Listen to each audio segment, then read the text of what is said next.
Go. Good evening, everyone.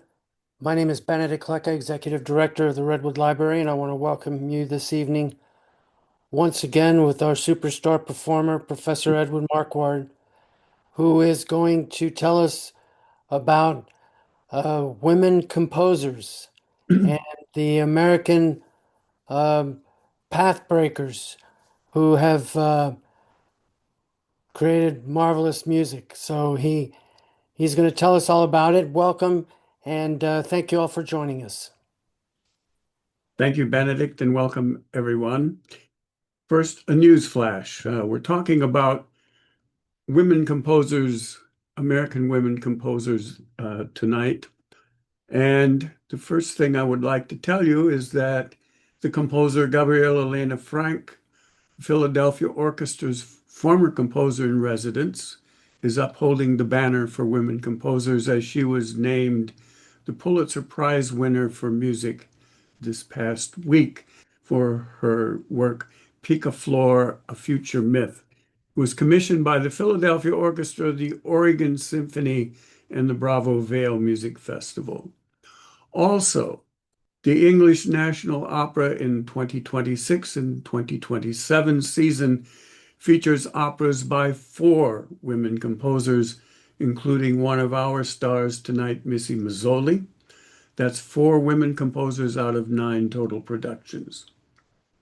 And Missy Mazzoli, and we'll talk about her in great length a bit later, has will have her opera Lincoln in the Bardo premiered by the Metropolitan Opera this season in October 2026. And she is one of only two women to have ever been commissioned by the Metropolitan Opera to write an opera. Sometime we're going to talk about conductors, female conductors as well, who have fought the good fight and made it to the top of their profession, as have these composers. We're going to start with Mrs. H.H.A. Beach, better known as Amy Beach, who lived from 1867 to 1944. She was an American composer, obviously, and a concert pianist. She was the first successful American female composer of large-scale art music and one of the first American composers to succeed without European training. And that was not by design necessarily. Her father and husband, later her husband, figured that she should not take tutorial composition lessons. It was unladylike. Her piano concerts featured music of her own, similar to Camille Chaminade, whom we discussed last month. After Mrs. Beach's marriage, she was expected to limit her public performances to two a year. And so she was largely self-taught, and her Mass in E flat was premiered in 1892 by the Handel and Haydn Society of Boston, its first performance of a major work by a woman. Her Gaelic Symphony was premiered by the Boston Symphony 4 years later in 1896, the first symphony composed and published by an American woman, and this propelled her to recognition as one of the Boston Six, or the second New England school. Her compatriots in this school of composers were John Knowles Paine, Arthur Foote, George Chadwick, Amy Beach, as we mentioned, Edward MacDowell, and Horatio Parker, who incidentally was the teacher of Charles Ives at Yale University. What you will find here are her compositions are rich in a late romantic style with some perhaps early impressionistic tendencies thrown in. After her husband died in 1910, she reinvented her musical life both in America and Germany and reestablished her career as a concert pianist. We're going to listen to a couple of selections of Mrs. Beach. The first is from three Shakespeare songs, O Mistress Mine. O mistress mine, where are you roaming? O stay and hear your true love's coming, that can sing both high and low, etc. I'm sure you're familiar with the text. It's by William Shakespeare and it's from Twelfth Night. This is Dame Emma Kirby and the Romantic Chamber Group of London.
And it's strophic, of course, meaning there are several verses to the same music, much as Schubert would have written. It's a wonderful text, as you know, and I think she pays very close attention to the word setting, word painting, almost like Handel. The second selection is from the piano trio in A minor, Opus 150, which was written in 1938. The Shakespeare songs were composed in 1897, so this is quite a bit different, and I think you will, or quite a bit later, and I think you will hear a great difference in the style of composition.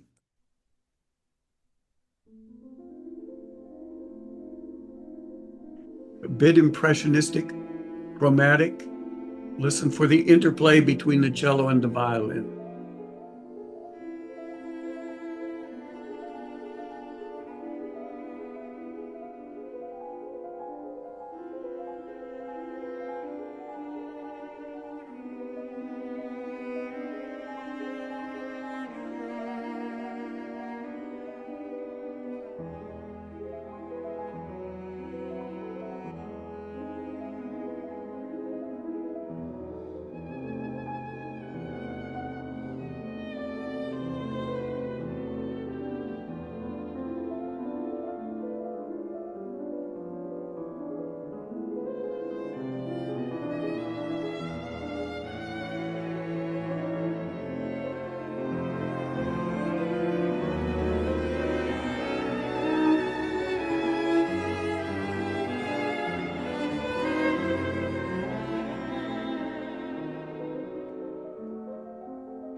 Etc.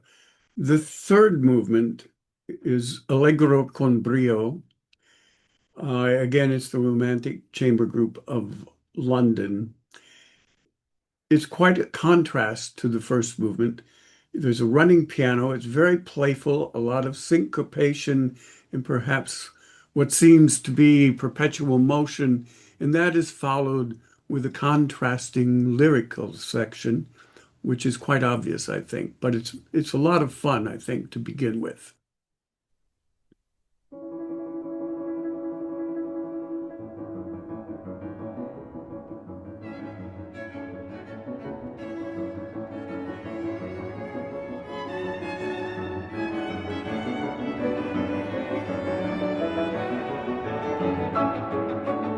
It has a scherzo quality to it.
And then the playful opening section returns after a bit more of the lyric section.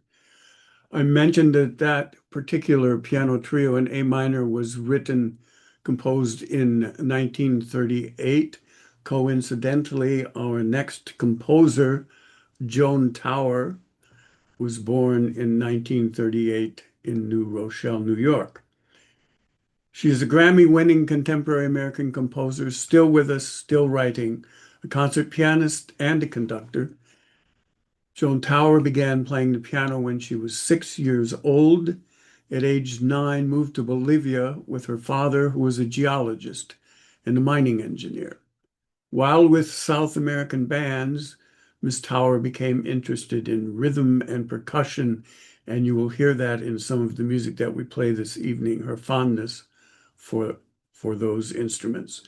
She attended Bennington College in Vermont and completed her musical studies at Columbia University, New York, earning a master's degree in composition and a DMA or Doctor of Musical Arts in musical arts.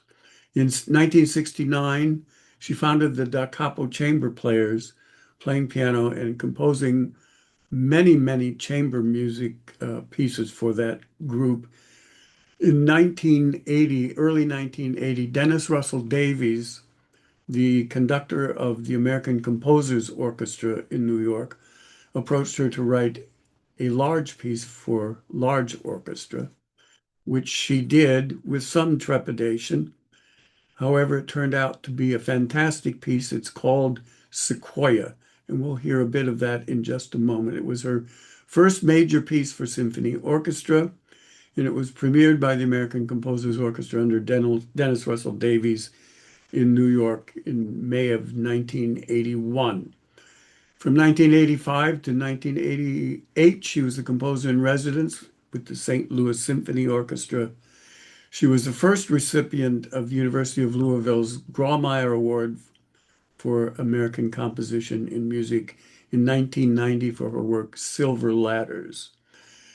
In the years since, she's also become an advocate for other women composers and has written a large variety of instrumental works, especially, but all genres, really. Among her more performed work, as a matter of fact, it's been performed 500 times around the world, is the Fanfare for the Uncommon Woman, which is something of a response to Aaron Copland's Fanfare for the Common Man. And we'll hear a bit of that in a minute or two also. Sequoia, which was written in 1981, was written for large orchestra, woodwinds in pairs, four horns, two trumpets, trombones, bass trombone, tuba, harp, piano, strings, and as many percussion instruments, requiring 5 players as you can fit on the stage. The idea of balances plays a large part in this composition, as she found it to be in the actual tree of the sequoia tree. She focused on register balance, that is highs and lows, rhythmic balance, fast, slow, complicated, simple, and textural balance, chamber-like textures alongside full orchestra textures as well.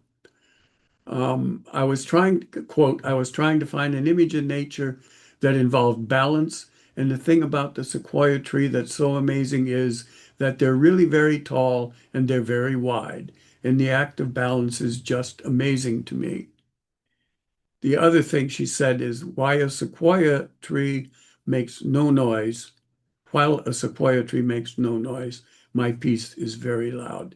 Here's a bit of Sequoia by Joan Tower.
etc.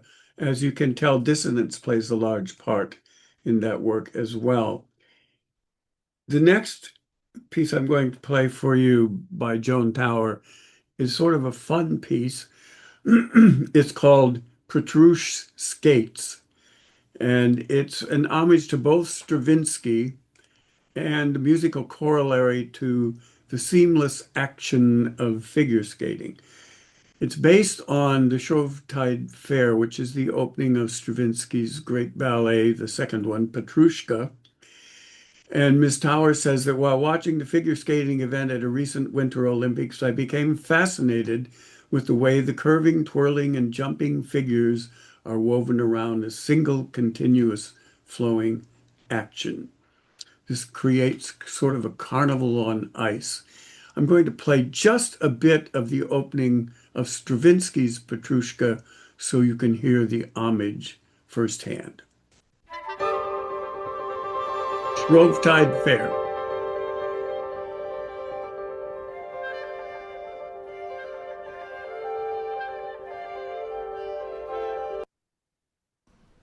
This is the Stravinsky. Sorry.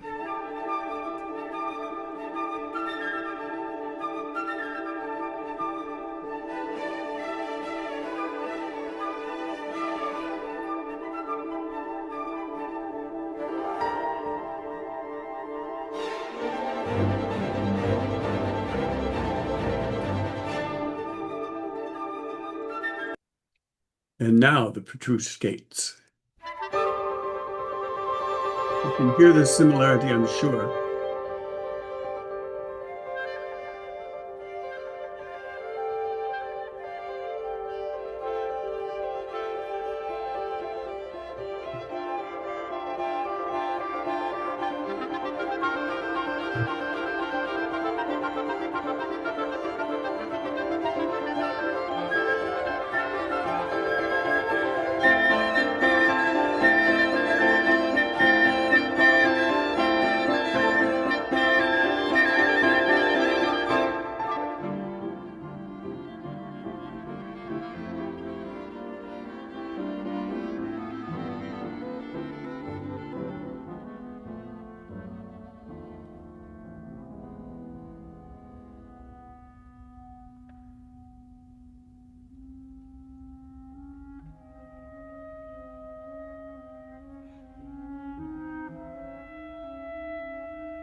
And it goes on for about 4 more minutes.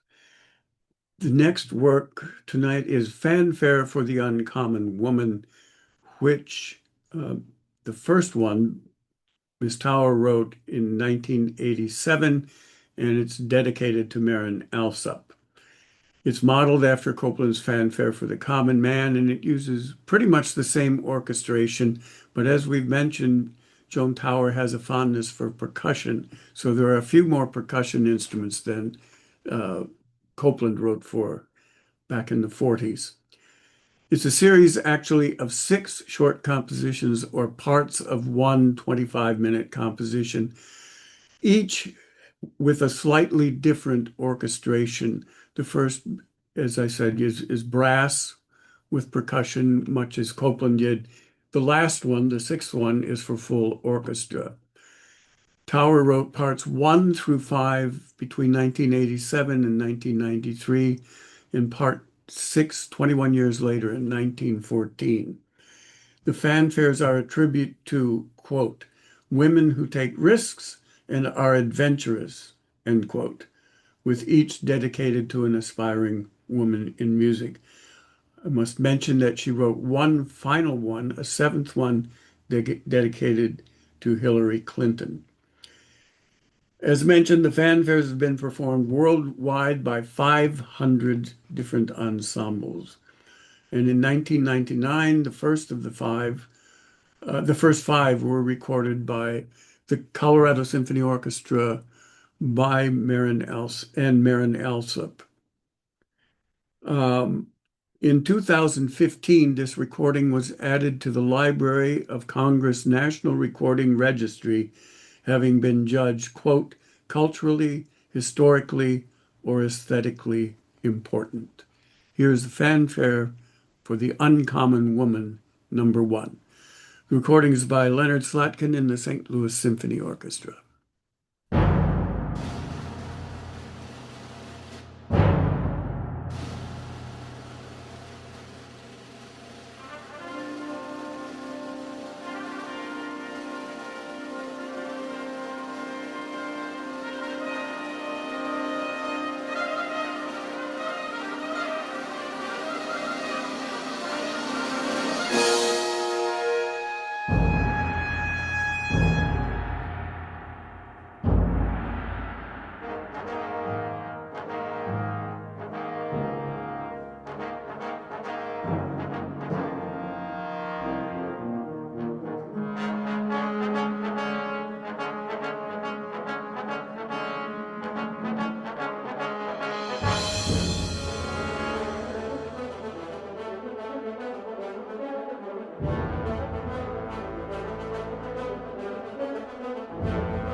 The end. Our next composer is Alexandra Vrebalov, who was born in 1970 in Novi Sad, Serbia. I include her here as an American. She received her advanced education here at the San Francisco Conservatory and at the University of Michigan after she had studied in Novi Sad and Belgrade. She received her Doctor of Musical Arts degree from the University of Michigan, where she studied with Evan Chambers and Michael Dougherty. The other reason I include her here is because she has at least two connections to the city of Providence, Rhode Island, in that she was commissioned to write two works, a ballet and an oratorio for groups who reside here in the state. Among the residencies that she has held are the Rockefeller Foundation Bellagio Center, Tanglewood, New York's New Dramatists, the MacDowell Colony, and the American Opera Projects, among others. Awards and fellowships from the American Academy of Arts and Letters, the Charles Ives Fellowship, Meet the Composer, Highsmith Composition Competition, Vienna Modern Masters, Serbian Fund for an Open Society, many ASCAP awards, and the Douglas Moore Fellowship. Early on, she developed a relationship with the Kronos Quartet, and we'll hear a bit of them in a moment. She premiered her 40-minute Babylon Our Own commission for the 10th anniversary of the Clarice Smith Performing Arts at the University of Maryland in 2011. That premiere was by the Kronos Quartet. In 2004, she was commissioned by Festival Ballet Providence, now known as Ballet Rhode Island, to compose The Widow's Broom, based on Chris Van Allsburg's child's book. If you don't know The Widow's Broom, I'm sure there is one book, at least by Chris Van Allsburg, that you know, Providence's own Chris Van Allsburg, and that is The Polar Express. It was conducting The Widow's Broom where I met Alexandra, and several years later commissioned another work from her.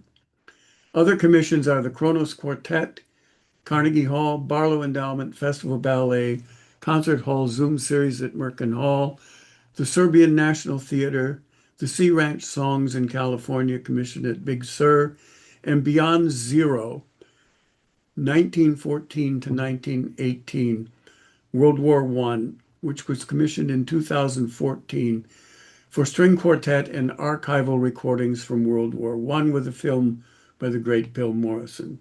The New York Times called it a gripping experience, and the Times of London called it a strange and sober beauty. She is being performed in the first 2 months of 2026 all over the world. I counted 15 separate performances in 15 separate cities. She is most recently the University of Louisville's 2024 Grawemeyer Award for her Misa Supratext for string quartet and girls chorus. In 2007, she was commissioned by the Rhode Island Civic Chorale and Orchestra for its 50th anniversary to compose Stations. The poems are by Michael John Garces after abstract paintings by Barnett Newman, the 14 of Jesus Stations plus a coda. Newman used this central theme of Christian theology to probe the human condition rather than towards its historical purpose of devotion or worship, and it is a memorial to the Holocaust victims. In 1966, they were displayed at the Guggenheim Museum in New York, and in 1987, they were purchased for $5 to $7 million and are on permanent display in the National Gallery in Washington. This is from a live performance, which you can find on YouTube as an archival performance. This is from Stations, Jesus is Condemned to Die, the Rhode Island Civic Chorale and Orchestra, conducted by yours truly.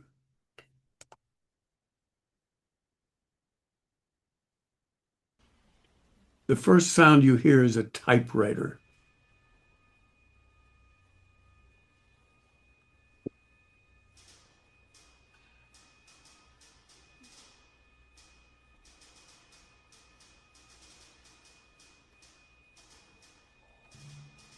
The poem, which is totally abstract, I will read you the words. Strong, down, a line down, forth, and words are clench, tensing, aside, cripple, dance a stance, across and against, no, no, no. Soprano is Jean Dant and the baritone Renee Delagarde.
for a bit of contrast, I'd like to play you the tango from The Widow's Broom, which was called a delightfully spooky story ballet created by Festival Ballet Providence, now Ballet Rhode Island, premiered in 2004. The storyline, a witch's broom, broken broom is abandoned in a widow's garden where it comes to life, performing chores and dancing, but faces hostility from narrow-minded neighbors. The ballet was hailed as, quote, sweet, sparkling tale that perfectly blends themes of magic, tolerance, and kindness. Imagine, if you will, in this excerpt, the tango, that the broom, the broken broom, is dancing with the widow.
Cutting to the end.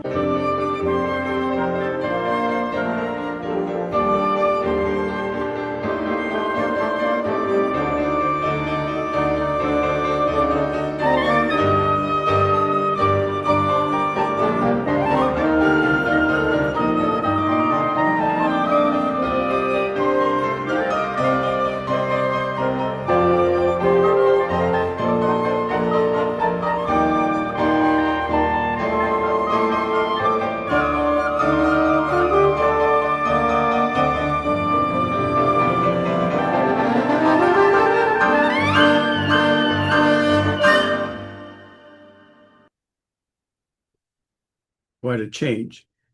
The last piece I'm going to play by Alexandra Vrebeloff is a string quartet called My Desert, My Rose. It's a bit of a later piece. It consists of a series of patterns open in length and meter and tempo and dynamics. It's left pretty much to the individual player, almost aleatoric in nature. The instructions and the notes are given, but it's up to the player to play them as he or she chooses until such time as they come together, in which case it is very rigidly written. The piece ends in a metric unison where all the voices come together with the material in predestined unison. The writing of this piece, quote, the writing of this piece in a form as open and as tightly coordinated at the same time was possible thanks to 20 years of exposure to rehearsal and performance habits of the Kronos Quartet, a group for which I have written 13 out of 14 of my pieces involving the string quartet.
My Desert, My Rose, string quartet, composed in 2015 by Alexandra Vrebalov.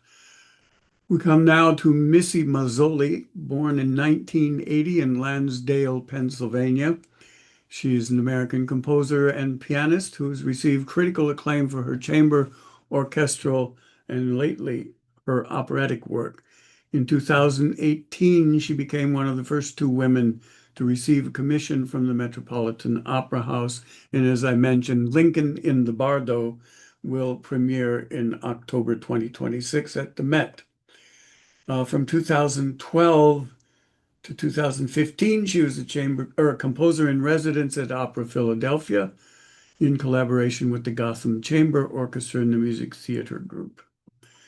Mazzoli received a 2015 Foundation for Contemporary Arts Grants to Artists Award, a Fulbright grant to the Netherlands, and has been nominated for 3 Grammy Awards for Best Classical Composition. In 2018 to 2020, she was a 2-season term as a Mead composer in residence for the Chicago Symphony Orchestra. She is currently a professor at Bard College, previously taught at the Mannes College of Music, and was the Bragg Artist in Residence at Mount Allison University in Canada. She's had performances by virtually everybody in the world. I'm going to play parts of 2 of her works. One is called Vespers for a New Dark Age, which was composed in 2014. And here she addresses the question whether there's still room for the supernatural in our increasingly technological world. And she calls this a new dark age. In the Dark Ages, we marveled at the mystery of a higher power and prayed in musics centered in churches, hence the Vespers. And the new Dark Age, of course, is where technology meets this rigid Vesper service. And she puts this new age music with electronics and sound on sound and percussion and guitars and such with her orchestra, but puts it into the form of a Vesper service. However, the text is a bit different from the Vespers that we all grew up knowing. The text is by Matthew Zagruder, and he says this: there's comfort in believing in the supernatural, especially in difficult times. Some of the text is, "Come on, all you ghosts, we need you. Winter is not through with us. And I know you can hear me. I know you are here. I have heard you cough and sigh." The text for the example here from the first part of the Vespers for Dark Ages is, "Hello, Lord. Are you sorry you woke me with your trees, birds, and wind? Were you lonely? Was your wife not beside you, slowly breathing? Did she get up and go off with night like everything you made?" Listen to the multiple rhythms and the range and sort of dreamy atmosphere surrounding this movement. Vespers for a New Dark Age. Hello, Lord.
Her opera, Proving Up, from 2018 was commissioned by, pardon me, the Washington National Opera.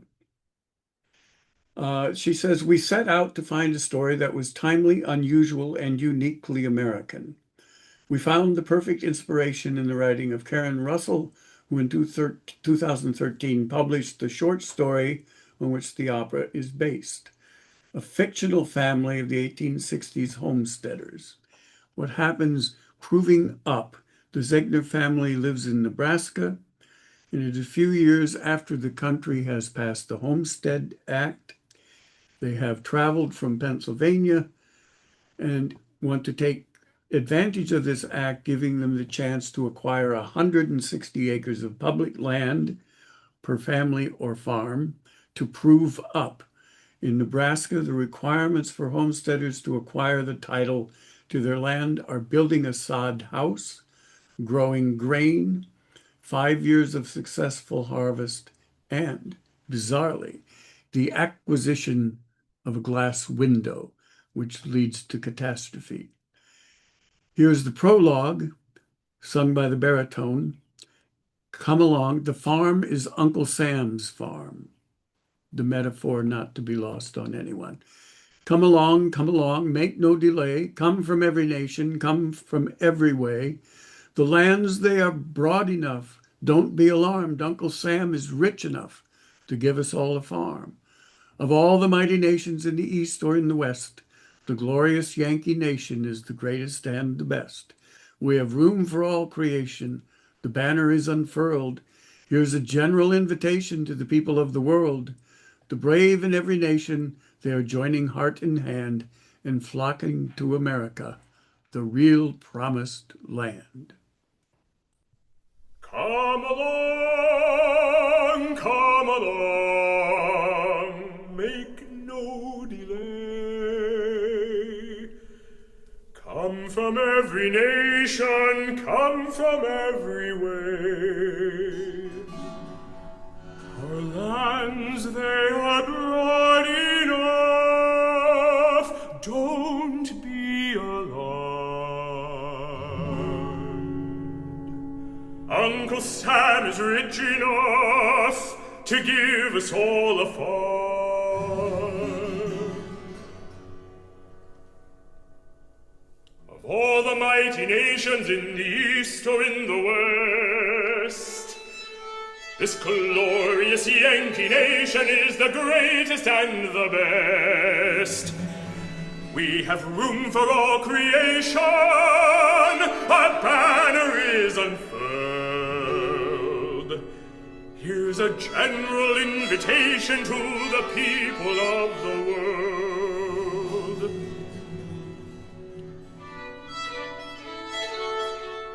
Come along,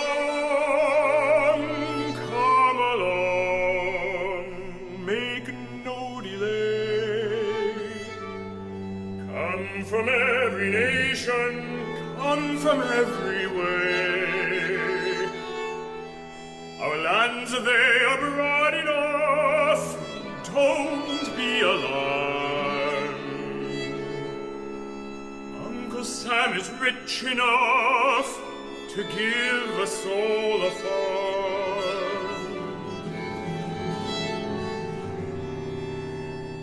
The brave in every nation, they are joining heart and hand, and flocking to America, the real promised land. And Uncle Sam stands ready with a child on each arm, to give them all a welcome to a lot upon his farm.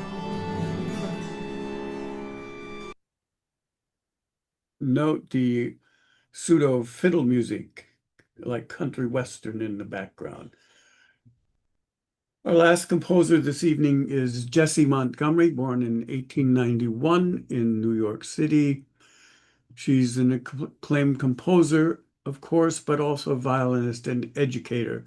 She's the recipient of the Leonard Bernstein Award from the ASCAP Foundation, and her works are performed frequently around the world by leading musicians and ensembles. Her music interweaves classical music with elements of vernacular music, as I hope we have time for you to hear, improvisation, language, and social justice. In 2021 through 2024, she was the Mead composer in residence with the Chicago Symphony Orchestra, following in the footsteps of Missy Mazzoli, whom we just heard. And she won the 2024 Grammy Award for the Best Contemporary Classical Composition for her work Rounds, recorded by the pianist Alwadarin Pratt and the Far Cry Chamber Orchestra. I'm going to play a bit of Strum, which is the culminating result of several versions of a string quartet that she composed in 2006 for the Providence String Quartet and guests of the Community Music Works players when Jessie Montgomery was a fellow in Sebastian Ruth's Community Music Works. Strum. You can hear why. It's called Strum.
And it goes on, rhythmically vital for the next 4 or 5 minutes. Here, to end the evening, I'd like to play a work by Jessie Montgomery called Hymn for Everyone, which was one of 3 commissions by the Chicago Symphony Orchestra. This was composed in 2021. Before we go, however, our next meeting is Thursday, June 18th. Note, Thursday, June 18th, still at 6 o'clock. We'll be discussing 2 works by Antonio Vivaldi, The Seasons and the Gloria. This particular work, Hymn for Everyone, is recorded by Chicago Symphony Orchestra under the direction of Riccardo Muti. And it's based on a hymn tune that she wrote during the spring of 2021. That was a reflection, she says, on personal and collective challenges happening at that time. The catalyst was the death of her mother, and on a very long hike, this tune just came to her, and she says this is an extraordinarily rare experience for her. The melody traverses through different orchestral choirs and accompanied by the rest of the orchestra. It's sort of a meditation, and I think a nice way for us to end the evening. It begins with a reference to Lift Every Voice and Sing, often called the Black National Anthem. Hymn for Everyone. Oh, by the way, the title comes almost by happenstance. As she was composing this piece, she ran across in a drawer in her mother's dresser a poem written by her mother entitled Poem for Everyone.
moving toward the end.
Thank you, everyone. See you next time.